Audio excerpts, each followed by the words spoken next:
नागपूर शहरात बिबट्या शिरलाय। भांडेवाडी परिसरातील एका घरात बिबट्या शिरल्याचं कळत आहे। बिबट्याला पकडण्याचा वन विभागाचा प्रयत्न सुरू आहे। राज्यभरात सध्या बिबट्याने धुमाकूळ घातलेला आहे। नागपुरात आता बिबट्या शिरलेला आहे। याआधी शिरूरमध्ये बिबट्याचा गोंधळ पाहिला होता।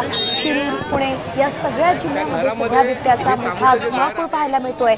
नागपुराची आता त्यात एंट्री झाली आहे।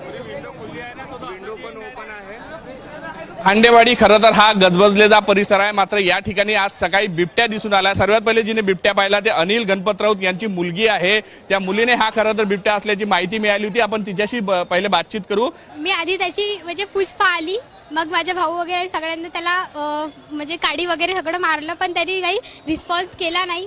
मग त्यानंतर आम्ही सगळं खाली येऊन सांगितलं। मग पप्पा वगैरे गेले वरती, मग त्यांनी वगैरे बघितलं। मग आम्हाला माहिती कळलं की तो चिताच आहे। मग आम्ही खाली आलो आणि मग आम्ही आणखी कॉल वगैरे केला। इकडे तिकडे सगळे आणखी पब्लिक वगैरे जमा झाली। घाबरली नाही? तो बाहेर नाही आला? नाही, तो बाहेर आला नाही। तो जखमी आहे। मी त्यानंतर आणखी गेली होती, मग त्याला खिडकीतून बघितलं मी, तर तो जखमी आहे आणि तो म्हणजे जास्त हाईट नाही आहे, त्याची छोटी आहे। तो जखमी आहे आणि तो खूप कुठे त्याला जखम झाली आहे? त्याच्या पायाला जखमी झाला आहे। तो म्हटलं एवढ्या घनदाट वस्तीमध्ये म्हटलं हे शक्य नाही आहे। मी मजाक करत असताना हे समजलो आणि वरती जेव्हा गेलो तेव्हा मी बघितलं त्याची शेपूट आणि मागची